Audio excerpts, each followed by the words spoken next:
So welcome everybody. Yeah, good afternoon, good evening. Are most of you in India? Anybody outside from India? Any other time zone? Quite a lot of people this time. And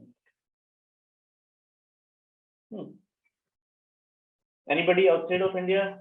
In a different time zone? Show of hands. Oh, okay. Yes, no.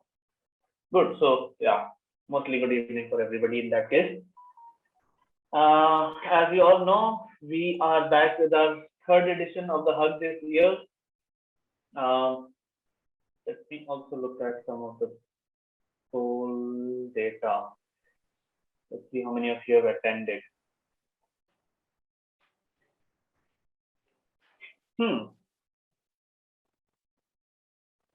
About 50% of the people saying this is my first hug. Okay.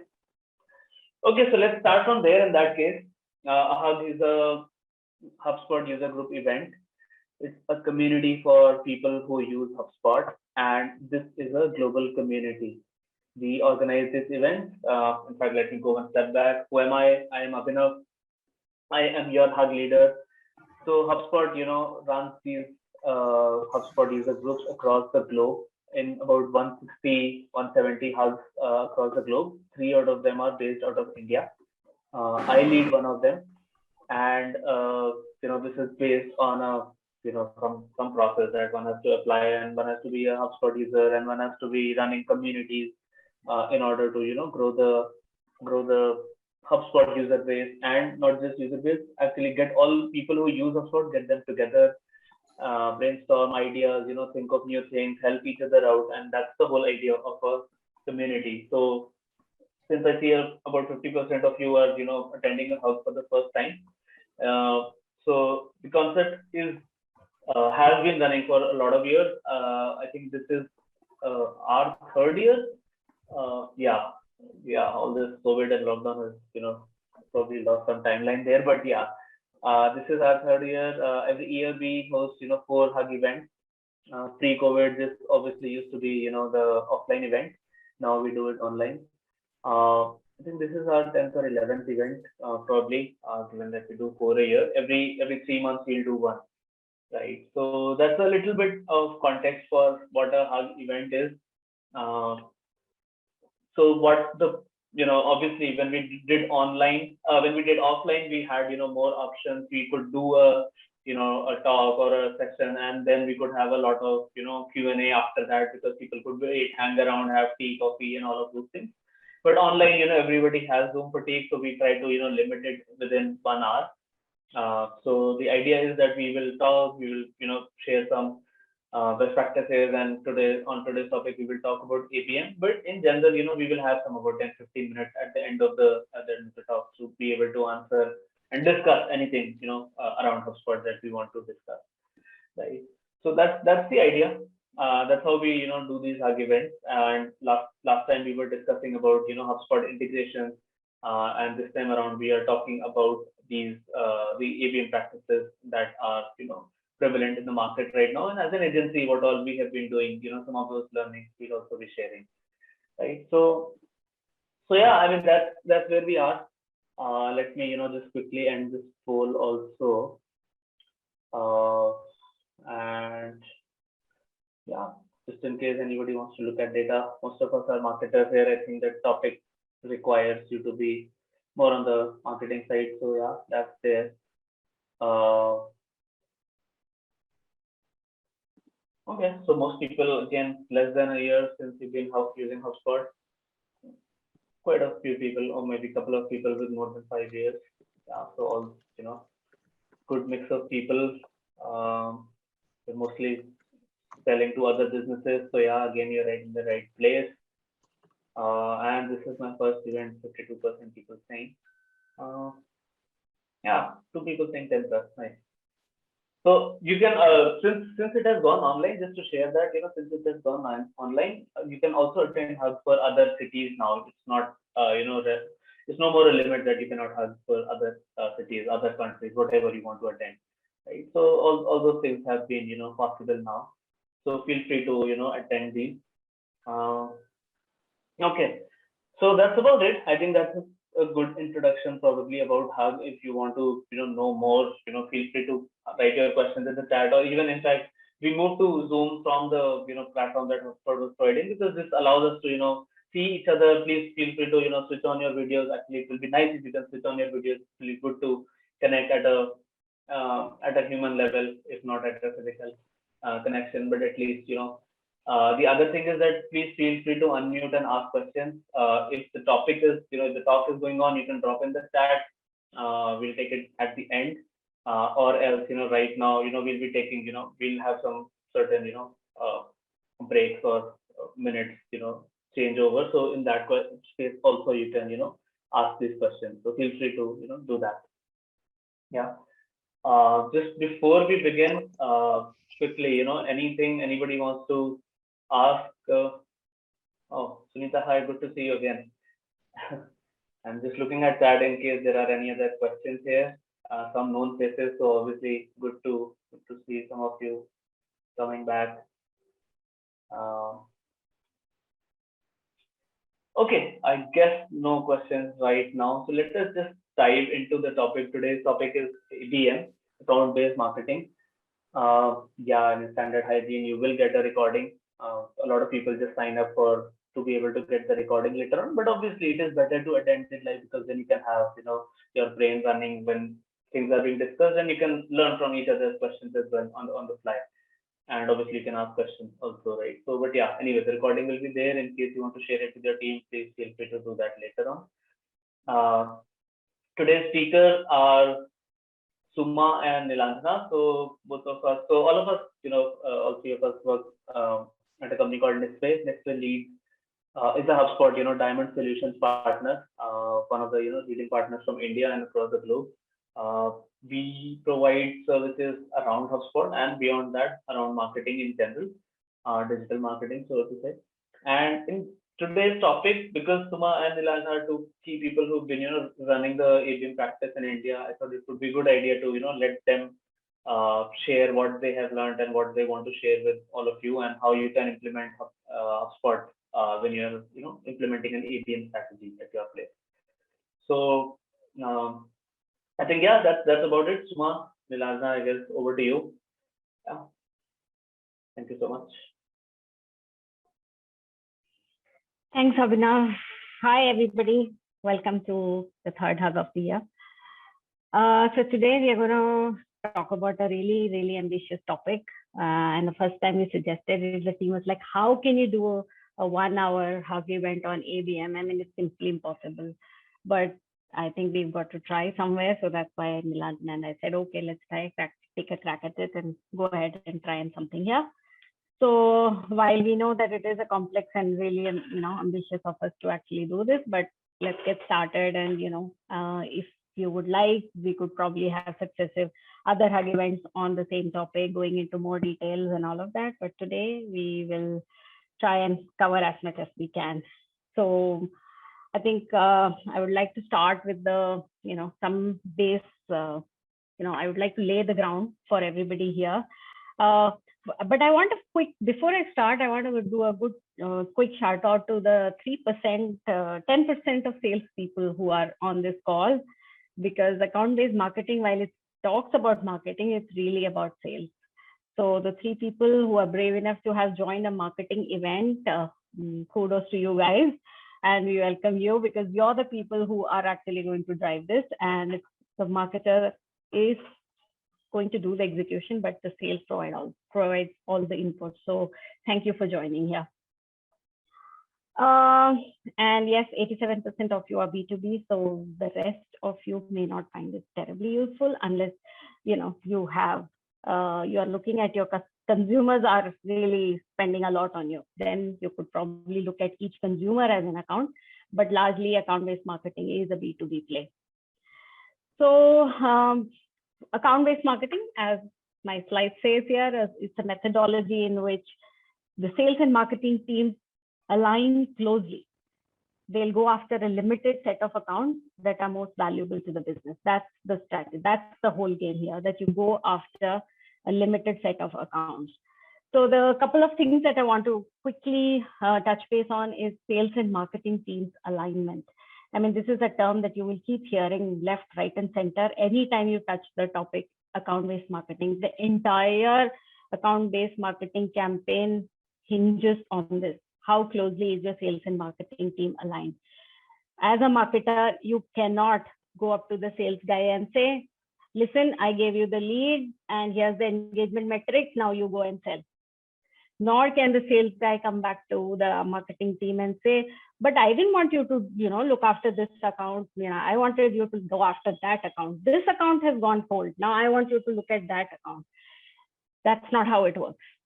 Both of you, the sales and marketing teams, have to know what your common goals are. Sales cannot have a different goal. Marketing cannot have a different goal. You are all having the same goal for account-based marketing.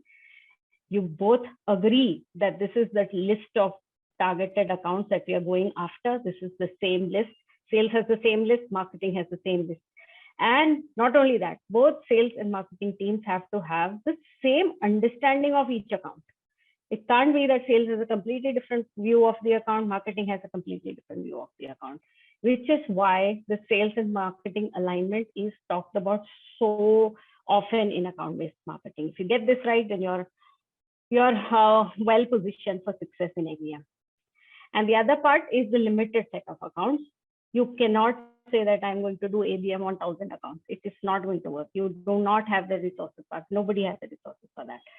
So you basically have to go after the limited set of accounts. Now, how will you define those set of accounts is really up to each business. Can we move to the next slide? So I just want to quickly cover how you would go after, this limited set of accounts. How will you even find out what is the limited set of accounts that you must go after? There are many ways of doing this. One, go and talk to your salespeople. The salespeople know which accounts they are going after, which accounts are going to close faster, which accounts are going to bring the most revenue, or which accounts are going to give us the most value over the next 5 years. So they know that. Salespeople know that, so go and talk to your sales. So that's one place where you can get your data. Two is you can go to your website. You can go and find out which are the accounts that are actually engaging with your website, and you can put that data and use that and feed it back to the sales team, and they will be able to give you some insights on that. You could also go after, let's say, the company takes a call that, we want to go after these certain logos. We need to have IBM, we need to have Microsoft or whatever. So those become your accounts. And you can also look at your existing customers, right? You can go and look at your existing customers and say, okay, these are the types of accounts that make the most sense for the business. Maybe they get the best revenue, they get the most profitability, they are the nicest people, they respect your work, whatever your parameters are. You can actually come to a point that these type of customers work really well for us. So we can go after a look-alike account list, So those are some of the ways that you could identify your target accounts. And then from there on, you are identifying what is your ideal customer profile. My ideal customer profile is that it has so many employees, it has X amount of revenue, it has X amount of budgets to spend on, the domain that I am in, or it has, whatever, it has a marketing head based out of the US, whatever is your parameter that gets defined under ICP. And from there, you can also go into tiering, which after a while, Nilanda will be talking about. So basically, you use all this data to actually come to a list of accounts that you're going to go after. Now, let's say you come down to a list of 200 accounts. But again, you're not going to go after all the accounts at the same time with the same energy. You have to sit with the sales team and figure out which are the few that we should actually go after. So that's account prioritization. You can either talk to sales for it, or how your campaigns are doing. From there, you can actually prioritize, or you could use some other tools to actually get to that. So account prioritization is where you actually will figure out which are the accounts we are going to first focus on. And that brings me to the next topic, which is accounts research. So you have to, now that you have the list of accounts that you're going to go after, Now that you have prioritized these other, 20, 30, 50 accounts that I'm going after, you may want to look at accounts research. Who is actually ready to buy from you? Who is probably likely to buy from you in the next 6 months or in the next, whatever your sales cycle is. So some of the ways in which you can look at accounts research is, first, you can look at intent data, for which Bombora is the tool that is most widely used in the industry, and HubSpot has an integration for that. So you could look at intent data, which gives you who in the market is actually doing searches on your particular offering. Then you can conduct your own primary and secondary research and figure out, what's happening in that particular account. What are they saying? What is the CIO saying? What is the CTO saying? What's the digital transformation effort looking like? So it's a lot of research that you will have to get people to do.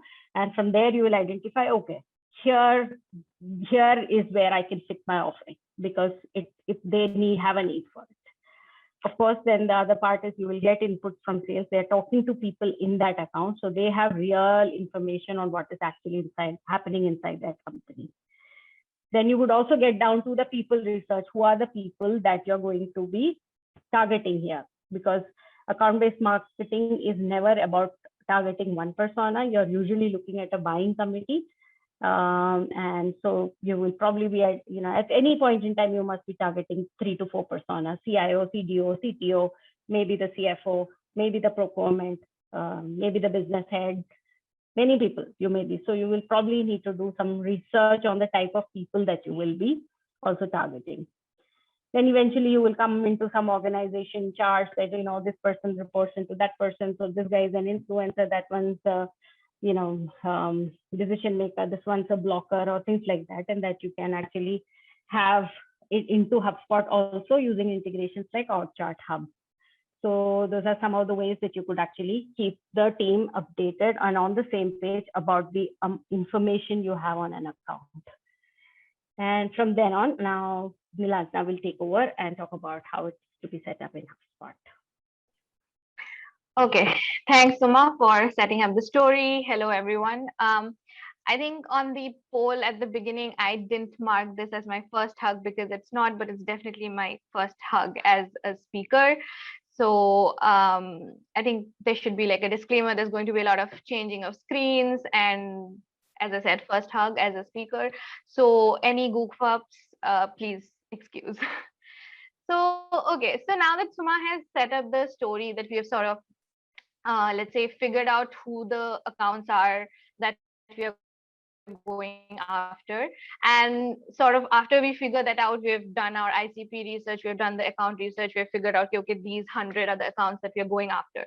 And the first thing that we do is sort of like a one-to-many campaign, wherein we'll, let's say, a first touch or like an ads campaign, that because these accounts, typically some of them might know us, we have had like a previous relationship with them, they've engaged with us at some point previously. Some of them might be accounts that have no clue about your business, and there's like, let's say, aspirational accounts that you want to go after. So essentially, let's assume let's say on an average, a lot of the accounts that are in your, let's say, target set are not accounts that know of you. So you'll probably run a one-to-many campaign where you're running like a huge ads campaign to, go after them, or, get them acquainted to your brand or something like that. So once you start that off, I think at that point is the question, what next? And that is where HubSpot sort of becomes like a very important tool for you to be able to orchestrate this whole ABM campaign and take your accounts from the one-to-many stage and start engaging with the accounts that are, good to go into the next stage of it, which is the one-to-few stage, where, actually you start to personalize your campaigns and, do all of the things that ABM promises, essentially. So, yeah, so now that you've launched, let's say, the full-on one-to-many campaign, let's go one step back. And the first thing that you can sort of do in HubSpot is start scoring your target accounts. So the one-to-many ads campaign you're running, they'll click on your ads, they'll come to your website, they'll visit a few pages, they'll fill a form, they'll download something. So depending on what you're running the ads for, these accounts will start engaging with your business in in different places, essentially, whether that's website visit, forms, downloads, all of those things. So what you then start to do is you set up a scoring for your accounts, which gives you, after a point, which gives you the ability to say, okay, these accounts are at, let's say, a score of 250. And once each of the account reaches a score of 250, they are the ones with whom I want to be able to engage. So that's the first thing that you can do in HubSpot. And I'll sort of go a little bit in depth into all of in depth into that. So that's the first thing that you can do in HubSpot, that's scoring. And then once you identify, okay, out of 100, these are my, let's say, 30 accounts that have reached a score, engagement score of, let's say, 250. And these are the ones that I want to now engage at a personalized level. So those will be the accounts that I'm engaging in my one to few campaigns. And then for these particular accounts, what you can do is in HubSpot is, first up, set up personalized campaigns for each of them. And that means a lot of things, whether that's ads, whether that's content, whether that's email. So you can set up personalized campaigns and orchestrate that whole thing through HubSpot. And then the third thing that you can do in HubSpot is obviously measure, which is just, we'll go over what are the KPIs to track and what are the KPIs that are sort of important to track for a marketer, which are important to track for the sales team, and sort of which of those are important to track for, let's say, the high level stakeholders who don't need to know everything, but need to have like a basic idea of what's happening in that aspect, basically. So those are the three things that we'll be sort of diving deeper into. So first up, let's start off with the scoring part of it. So in terms of account scoring, there are two kinds of scoring that we can do within HubSpot. One is a engagement score, and the second is a score according to fit or priority of that particular account. So in terms of engagement score, as the name suggests, what we're looking at is how contacts that belong to a particular account are engaging with our business. And this, you can sort of take a look at metrics like, let's say the last form submission that somebody from this account had was less than 10 days ago, or they opened in, somebody from this account opened an email less than 10 days ago, or somebody from the account booked a meeting a couple of days ago. You can also define these things or sort of further qualify these things based on the role. Let's say it means more to you if a decision maker booked a meeting less than 10 days ago, and probably means a little less to you if an influencer within the account booked a meeting with your business less than 10 days ago. So basis on what is the priority for your business, or how much you, and that is where account research also comes into play, that you know who are these people and what they mean to your business, or what, or the fact that they're engaging with your business, how much do you value that, essentially. So that, all of that sort of comes into account scoring. So now, while that's like the broad part of it, I'll just like go into HubSpot to sort of showcase how we are doing that. So let's say I create a specific property called account engagement score. And right now, for, let's say, for the purpose of this particular session, I've sort of set up something already and just sort of taking you through it. So essentially, as I had said, let's say I set up a property like last email marketing date opened was less than 10 days ago. And if that is the case, then I give them a score of 20. You can see more like the last conversion that they had, or last form submission that they had, that was less than 10 days ago. The last meeting they booked was less than 30 days ago. You can also set up something a little more complex, as I said, that let's say if their buying role is a decision maker, and on top of that, the last meeting that they booked is less than 10 days ago, then it's a score of 50. So essentially, all of this score starts to add up, and eventually what you get is that each account starts building up these scores. So so this account where more people from that target account, if they're engaging with your business, booking meetings, looking at pages, whatever. So whatever makes sense for your business, you will put all of those in this property. You will sort of build up this entire property depending on what makes sense for your business. And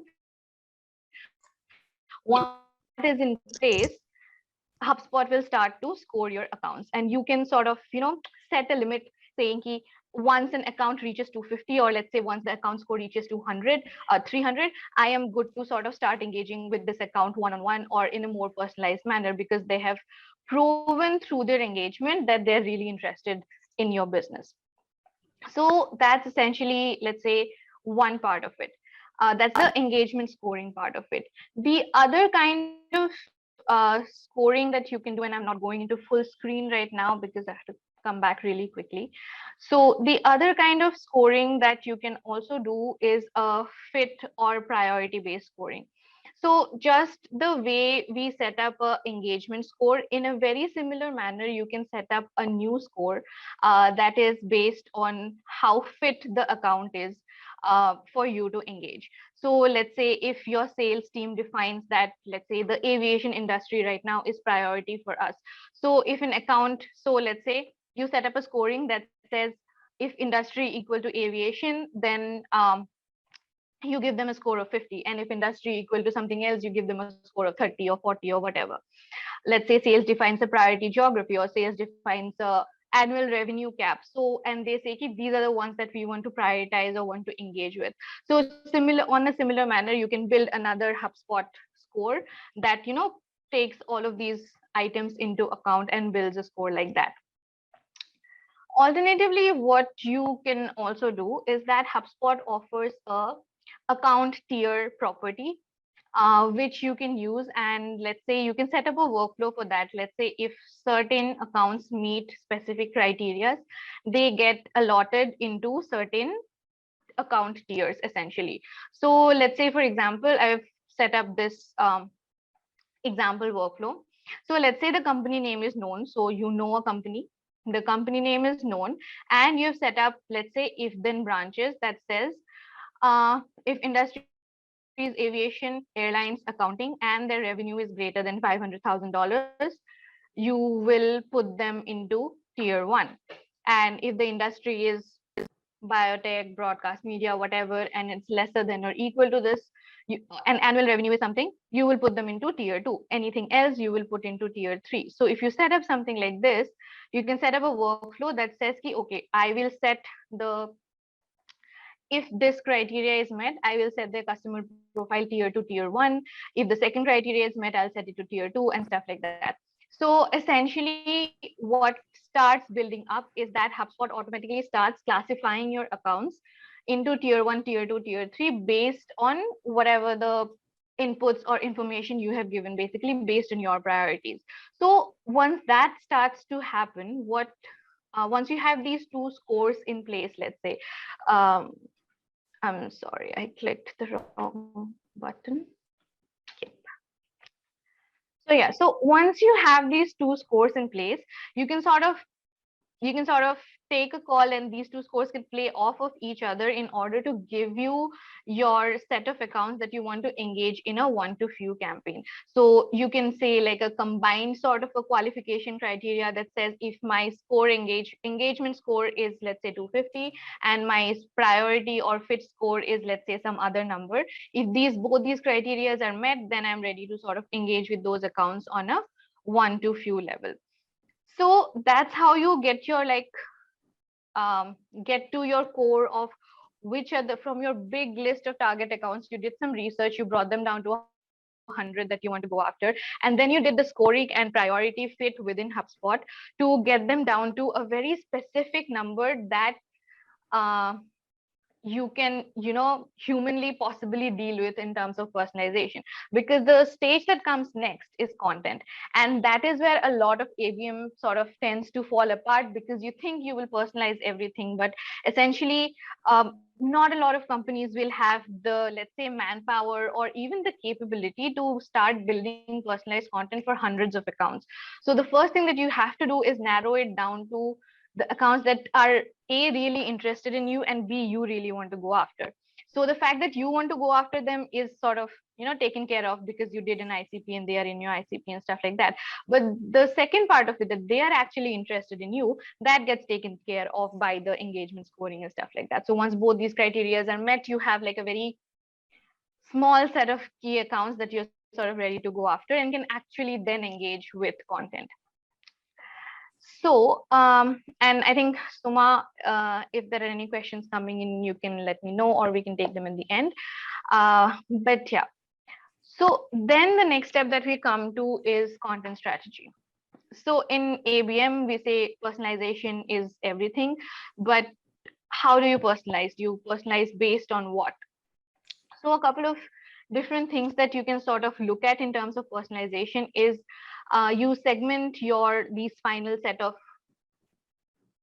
accounts that are interested in you. You start segmenting them based on industry. So let's say aviation and airlines is one industry, broadcast media is one industry for you, and stuff like that. So you start segmenting based on industry, and you can start creating personalized content that is personalized just on the level of industry. So all the accounts that are in the aviation industry will get one kind of content, and so on and so forth.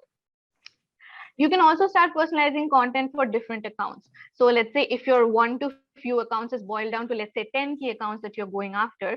So in that case, you can start personalizing content for each account. So for every account, you have separate kind of content that is personalized to what are the challenges that particular account is facing, and all of that you will draw from your account research, like what content to share with them. The third way you can personalize is based on role or persona, like irrespective of which industry or account they are in. What is their role? If they are CTOs, then you share a specific kind of content. If they are VP IT security, you share a specific type of content. If they're a procurement, you share a specific type of content. So you can do that based on roles and personas. Or you can make things a little bit more complex for yourself and start overlapping some of these segments. But all of that again will depend on what makes sense for your business. But that said, the other thing that you'll also have to look at is what is the type of content that you're sending to them. And again, the account research that you did previously will sort of come into play here. Um,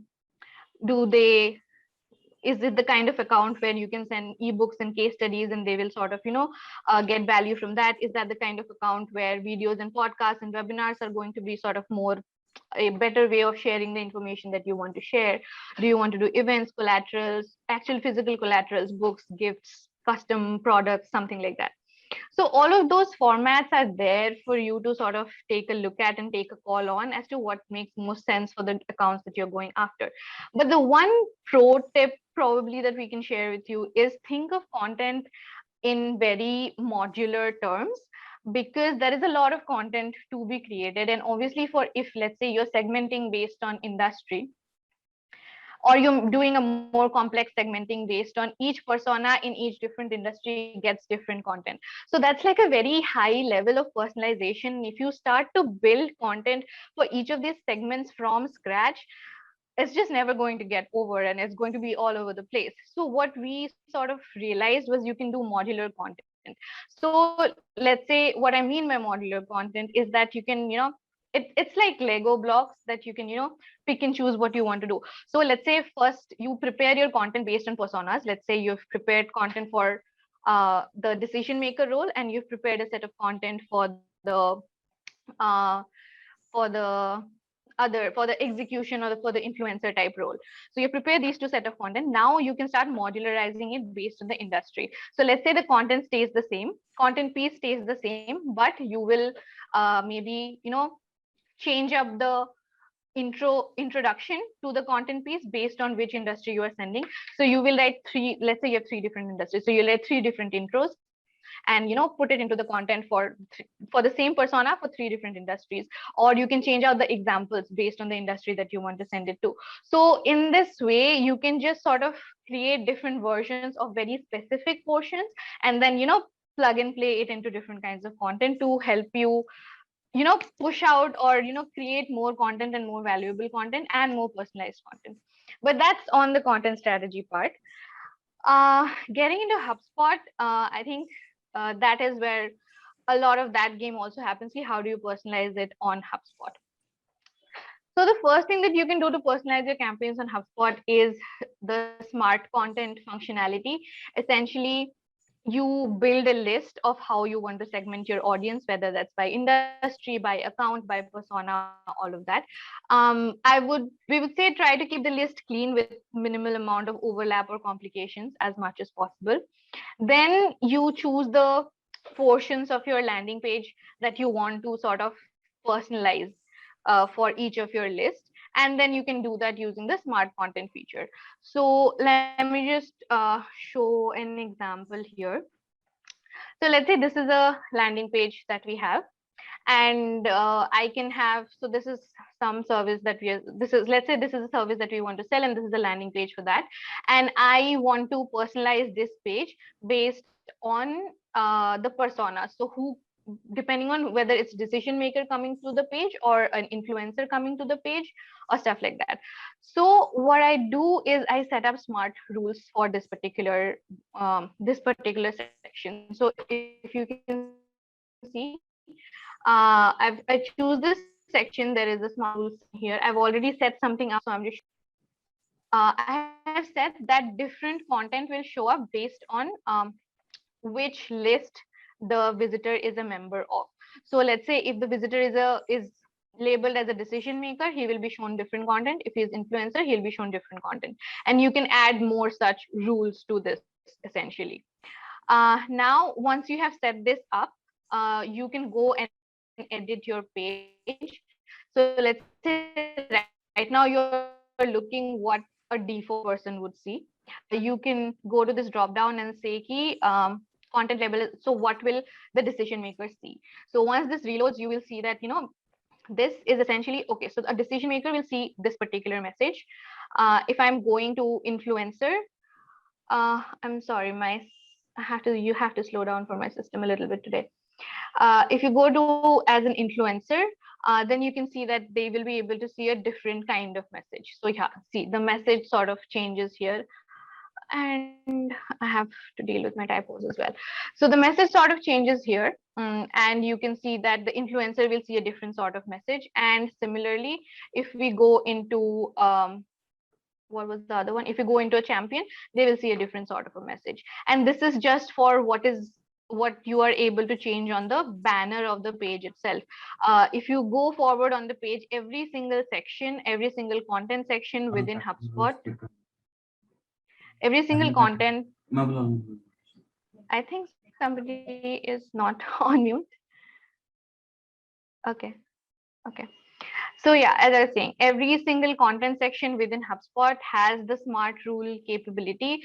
So you can go in and, set rules for who sees what when they come to your landing pages. And that is probably one of the first steps to start personalizing your content for different accounts or based on different parameters that make sense for your business. Once we've done that, the second thing that we can possibly look at in terms of personalization is personalized ads for contacts who are engaged with us. So personalized ads essentially means you can set up personalized ads within your different ad accounts. And once somebody sort of starts meeting that criteria, you can set up those workflows that, starts showing them those particular types of ads. So let's say if I take an example here, I have set up a workflow for the buying role of decision maker. So if they're the decision maker and sort of we see that they've had some engagement and they've, sort of, let's say they've gotten into the HubSpot database because they filled out a form or did something. So if they are a decision maker, I'm going to add them to a audience list. So I have set up an audience, let's say on Facebook or on LinkedIn ads that says, okay, this is the ad group for decision makers. So once somebody qualifies as that, I add them to the audience list titled decision makers on the platform of my choice, whether that's Facebook or LinkedIn, wherever I have that. So they start seeing those particular ads. Now, the other thing that you can do is not just show them the ads that you want to show them, but also what happens after they see the ads, sort of orchestrate your next steps from within HubSpot. So let's say you added them to the audience list for decision makers. They started seeing the ads that they were meant to see. 15 days after that, so you put in a delay. 15 days after that, you, let's say, send them an email that you're supposed to send to decision makers because they've been seeing the ads, they know your brand for a while now. You send them an email. 2 days after sending them an email, see if they have booked a meeting with you. If they have booked a meeting with you, well and good, you move it to sales. If they have not booked a meeting with you, you start showing them maybe a different, more personalized level of ads that sort of, let's say, directly speaks to some problem that they might be having, which you've run from your account research. So essentially, you can sort of carry this workflow and make it as customized as you want, depending on what actions this particular group is taking. So starting off right from there, you can sort of start personalizing what happens to a particular group. So right now I've just defined by buying role, that decision maker. You can probably also define it by if they belong to this company, they start seeing these ads, or if they have clicked on this landing page, they start seeing these ads. So you can define the trigger as you want, as what makes sense for your business in that manner, and then start orchestrating how they see the ads and what happens after they see the ads right through a workflow within HubSpot. And then finally, I think one of the more easier way to personalize content, and something that if you're using HubSpot, we would have probably done already or would have some experience doing, would be creating email workflows. So email workflows, basically you can create a different workflow for different accounts. So let's say if it's a aviation based account, you can, create a set of emails that are sending them aviation related content, whatever modular content you created that is sending them aviation related content. And similarly, different content based workflows, different emails carrying different content pieces based on the accounts. You can also set up workflows based on buying roles. Let's say you know that decision makers within all of your target accounts typically don't check their email very frequently, or don't have a lot of time to be checking email. So you can set up workflows for them with the email frequency a little bit longer or is more spaced out. For the buying role of, let's say, influencers, you can set up a email workflow where the frequency is a little bit more shorter, so they are like quickly receiving mails from you because they do engage with your content, and that level of people are sort of into your content and find value in your content. So based on who your persona is, you can sort of start not just personalize what goes in the email, but also personalize the workflow itself in terms of how frequent it is, on which days it is going, and all of those other things.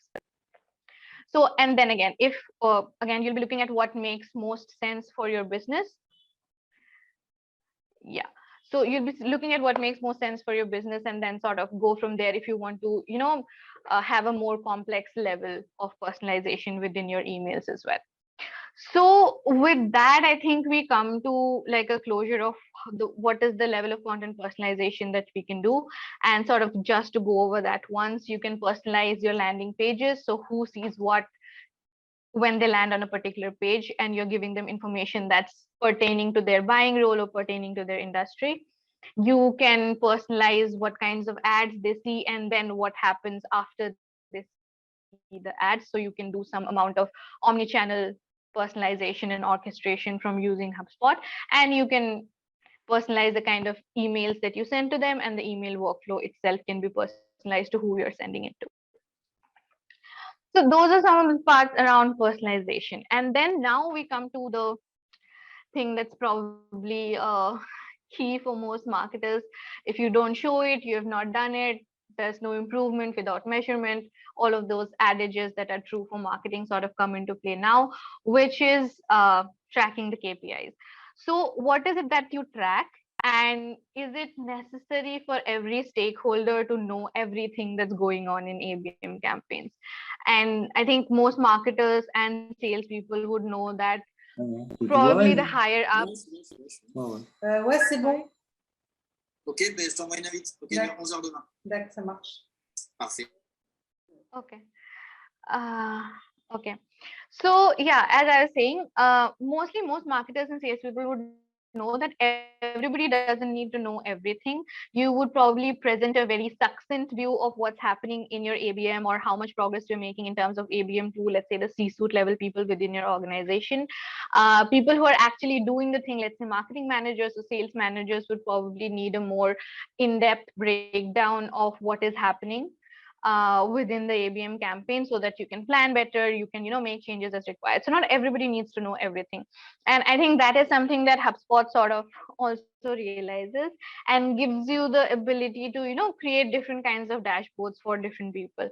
And in our experience, what we have sort of found is that, so by default, HubSpot offers 3 basic ABM related dashboards.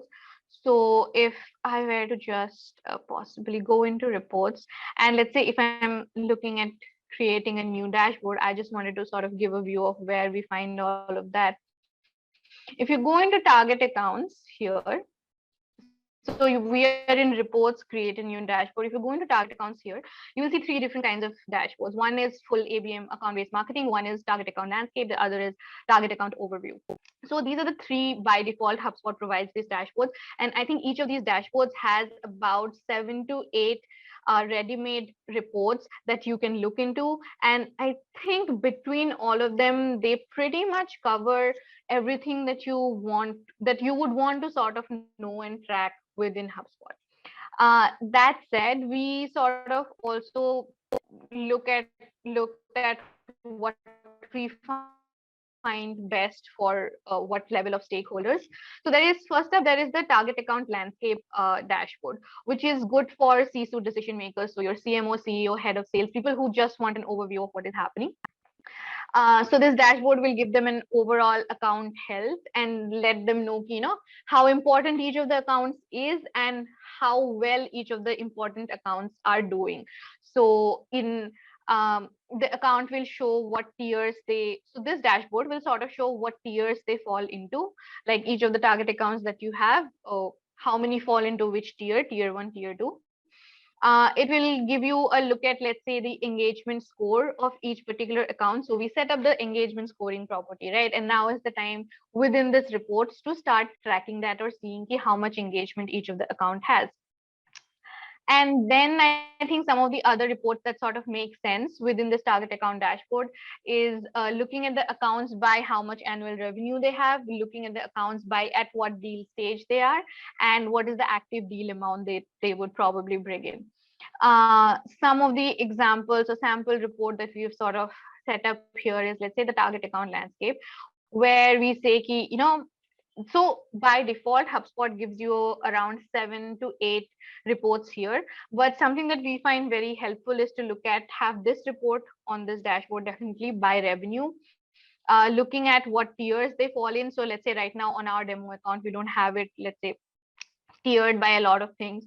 But if I were to show you here, this is something that the tiers would look like. Account-based marketing. This one.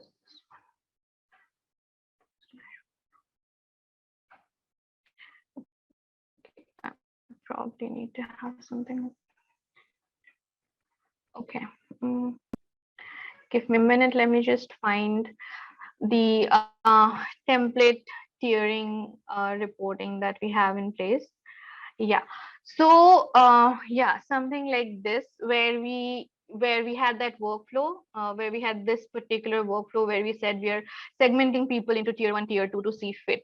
So where does all of the data go? So you can typically have a report where you can see which of your target accounts, how many of your target accounts fall in tier 1, how many in tier 2, how many in tier 3. So this is again something that HubSpot is a report that HubSpot would create by default.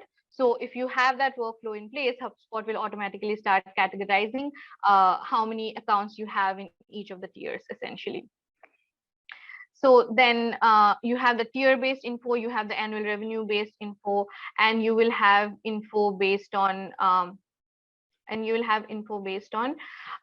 what is the deal stage that they are at and how much deal value they will bring in. So that's enough information to know for, let's say, a C-suite level decision maker within your company. The next kind of report that there is the account-based marketing dashboard. So that essentially just gives you a view of everything that you would need to know. It comes with 8 default reports, and that sort of covers a lot of ground essentially into everything that you would need to know. So how many contacts from each target account are getting created per month? Where are these target account contacts coming from? So you know which are the channels that your target accounts and contacts within those target accounts are sort of engaging most with. From each of the target accounts, how many pages are getting viewed? How many people within each of the target accounts fall on different buying roles? So all of these kind of information sort of gets captured in there. And the key thing here is this account-based marketing dashboard is good for marketing managers and the marketing execution team to know exactly what is happening in there. So you have the default 8 reports that that HubSpot gives you in that dashboard, and we would also suggest that the HubSpot scoring, engagement scoring reporting that you built, that also should get included in this particular dashboard. So you can set up a report for this, essentially, where you are looking at data and you're filtering this data according to the account engagement score that we set up. So for any account whose engagement score is greater than 0, let's say we've set it up that way. So for any account whose engagement score is greater than 0, it will start showing up here, and it will show you which other accounts and what is their engagement score, essentially. So that's another report that you sort of see here within the ABM dashboard. And finally, there is this other kind of report, which is the target account overview. That is specifically good for marketing managers and sales managers, because it gives you a look at a very drill down look at what is it that your accounts, what are the actions or behaviors that your account has been taking, so that can guide your next steps, and also identify what are you missing in each of the accounts. So let's say, yeah, here is the report. So this is the target accounts overview report. So this will tell you when was the last time somebody from the account sort of took a look at your engaged with your, essentially engaged with any of the content that you're providing or your website or something like that. When was the last time somebody from the account converted, like filled a form, booked a meeting, something like that? What was the sales activity date? So all of those breakdown, which is very good to have for the sales team, you can see here. Again, there's a lot of overlap of reports between the dashboards. So there is the buying role, which is present in all 3 dashboards. And more importantly, you can also see which are your target accounts that, let's say, have no decision makers registered within HubSpot, or have no buying roles, set up within HubSpot.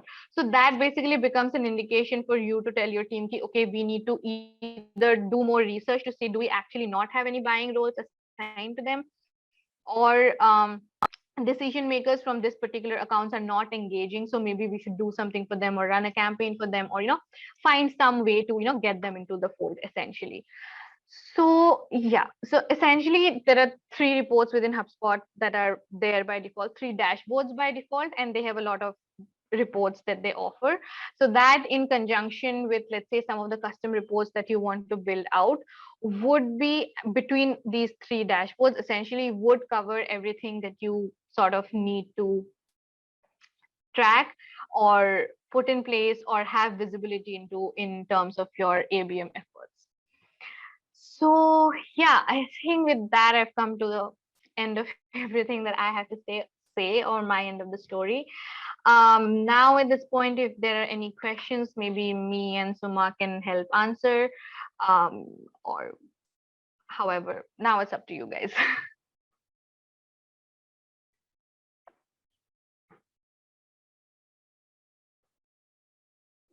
Slide out. Yeah.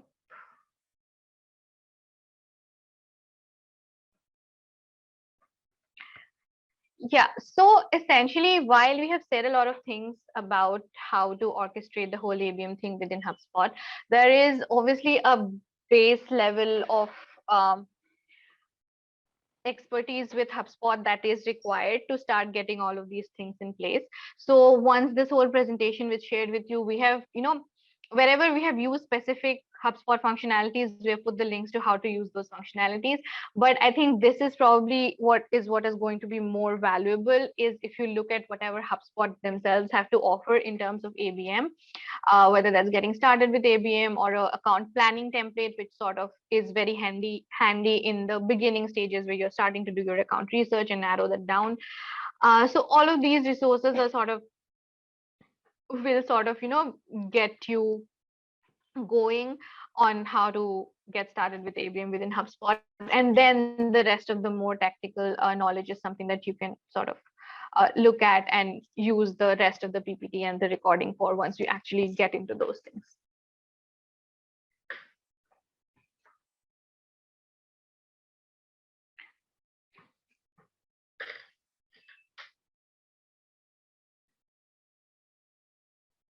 There is a lot on the chat, so I'm just going to check. Okay, so yeah, I think Deepak has answered more of the questions. So if anybody wants any more clarification on what Deepak has answered in the chat, I think uh, now is the time to sort of go in and maybe we can take those questions as well. Mostly questions around personalization and smart rules if the pages are not on HubSpot. So yeah, if not on HubSpot, then as Deepak said, we might have a bit of a problem, but we'll have to see when we cross that bridge when we come to that essentially. But you could still do other things. Email personalization you can definitely do whether your website is on HubSpot or not on HubSpot. So that's something that you can definitely do. The ads bit you can definitely do. So yeah, some of those things are still possible.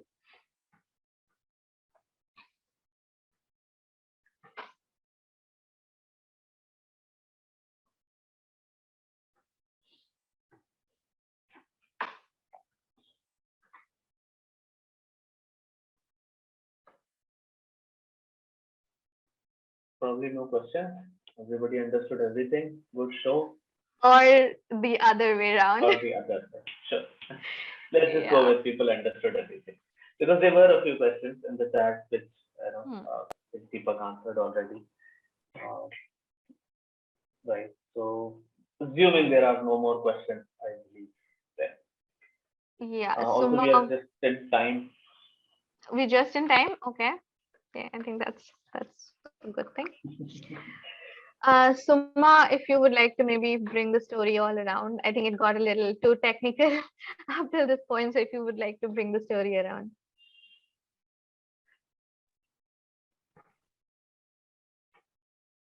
This is a HubSpot user group. It is supposed to get technical. So,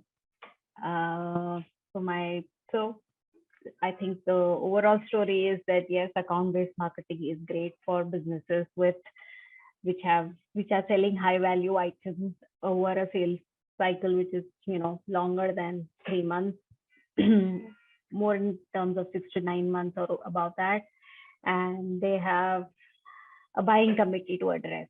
So there's a lot of concerted effort from sales and marketing that has to happen to actually be able to move the needle within each of those accounts, and it makes a lot of business value. I mean, it is how sales has always sold. Now marketing is getting aligned with it. So that story is really very, very key for us. And as marketers, we have to understand that, now our allegiance is to the sales and, build from there. And HubSpot gives us this repertoire of tools that we can actually, use and leverage to actually deliver the kind of content that each persona requires to see at the right point in time. And for that, there's a lot of data that's available, but there's a lot of data that is probably not available. And as you start becoming a mature user with ABM, you will start looking for other tools that are out there in the market and try to integrate them with HubSpot and get more data and get even more personalized. And, the maturity level will keep increasing. So we are, Prakhar says, how long should a marketer wait to see results? Typically, every ABM campaign, if you're starting new, the market industry information or knowledge says that you have to do at least 9 months of concerted effort.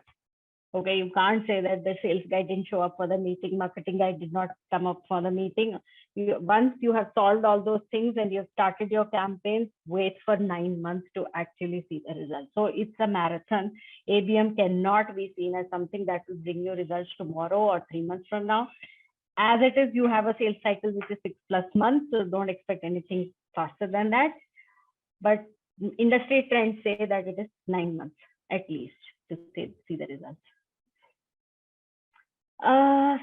So we feel that HubSpot is really nicely placed in the B2B space to be actually delivering these results, and we are very excited to have brought this particular hub to you guys.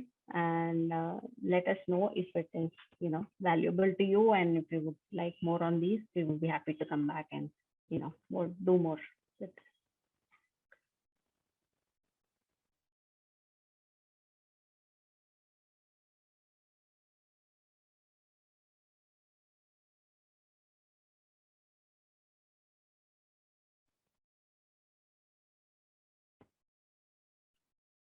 And in terms of success criteria, they will always be different for sales and marketing. Prakhar has got a very good question. How to align? How to align is a big one. I have no answer to that. Okay, it's just, you just got to become friends with the salespeople. Or if you're a salesperson, just go and become friends with with the marketing people. Ideally, you should have the same criteria. You can have, the broad criteria should be the same. We are going to get this much revenue out of these many accounts by so and so time. That's your broad goal.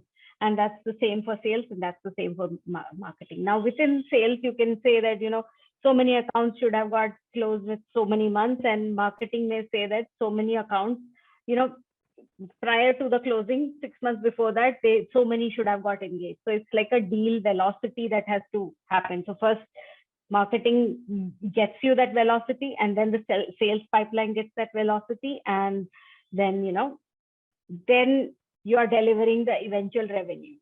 So you're actually, you have to plan it like that, but you're typically working with the same set of success criteria. And it is not going to be, end of the year, it can't be like marketing goofed up and sales goofed up. It is, you guys goofed up together, or you guys did a win together. So that's how it will be. So aligning is like, for every company, the culture will define how you would go to align. So, get the sales head and the marketing head together and work this out. No other way. Or the CEO to push it down from the top. Yeah, so that's sales incentive, sales phones only get. Yes, it's time to actually re-look at these kind of things that, now it's, if the deals are that big, it's not just the sales guy who's doing the job, right? There's a lot of work that has happened, and yes, your CEO or the CMO or the chief sales officer, all of these guys have to get together and figure this out. And it is changing in many companies. It is changing how the reps and the inside sales and everything, who's reporting to who, all these things are being tried out in various companies. The restructuring of, is marketing reporting to sales, sales is reporting to marketing. All these configurations are being explored. I think one of the first things to start off to align is that, you start calling them the revenue team instead of saying a sales and team and a marketing team. Because it is, if there is a sales team and if there is a marketing team, then it is always me versus them, right? So marketing will always be blaming sales, and sales will always be blaming marketing. So first you have to get aligned, calling yourself as one team. Call yourself the revenue team. Start believing that all of you are in together, right? It is not me versus you. So once you have that kind of alignment, that okay, all of us are doing the same thing, probably, you will, at some point, you will also start seeing the value of, the incentives also to be distributed in the team rather than just the salespeople. Again, it has to come, like Suma said, it has to come from the top management, but yeah, the alignment, starts there. Once you start looking at it as one team, you can have common dashboards also. The reporting dashboards also become common when you don't have a sales dashboard versus a marketing dashboard, right? So you have a common dashboard, which is called the revenue dashboard. Right? So HubSpot is also going to enable that by next year by bringing in so we have marketing hub, sales hub, right? So next year they will have a revenue hub. And probably that is where you will start seeing, right, that, because HubSpot has also been seeing, right, that is the problem, that people now want one single dashboard for revenue, not just for sales or for marketing, because those are just action items, or mostly, means goals, not the end goals. The end goal is the revenue, right? So teams are getting aligned in that manner. Even the customer success team should be able to see that, because once the lead is brought in or once the customer signs up, it is the customer success team's job to ensure that they stick around. Can I upsell, right? So that is the job of the customer success team. So again, that further gets complicated, but at the end of the day, it is the revenue team which is going to drive all of this. So it's a difficult piece, but yeah, the alignment becomes more part of how the company is structured and cultured in that sense. I don't know, Prakhar, if that complicated things for you, but I think that's the way to look at it. But good question. Thanks for asking. Anything else before we close, folks?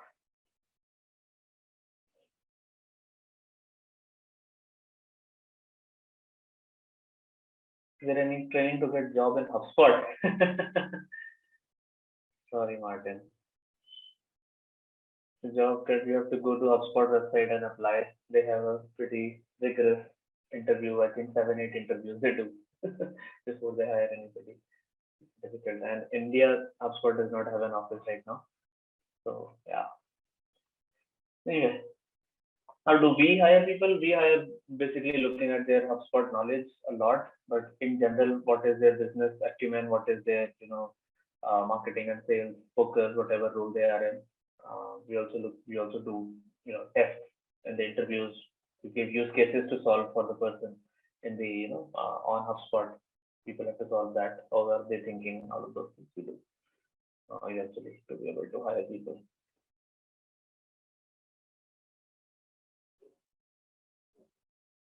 What else? Anything else? Anybody have any other questions? We just stick around a couple of more minutes.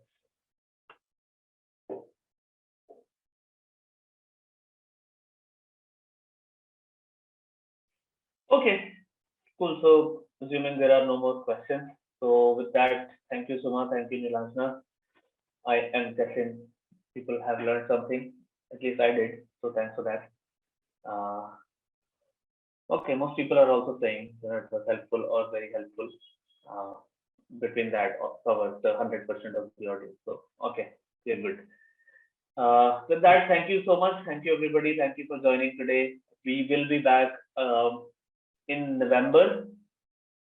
Yeah. All right. Yeah. So we will be back in November with the next event. Inbound is there in October. HubSpot's flagship event. You should register if you have not already registered. And obviously we will come back with a lot of things that are announced at Inbound, get you a summary of what are the key takeaways, what to look forward to, and those kinds of things. In general, you want to stay subscribed on about the events. I mean, subscribed as in just be aware of when the next Hug event happens. You can go to that page. The page's link is in the chat. You can just go to that page and just subscribe there. No, we don't send any emails apart from the HubSpot user group event. Yeah, there is only once a quarter you will see these emails that okay, next event is coming up. There are no other emails that we send, so no spam. And yeah, with that we come to the close of today's event. So thank you so much, and all of you have a good day, good evening, and take care. Bye.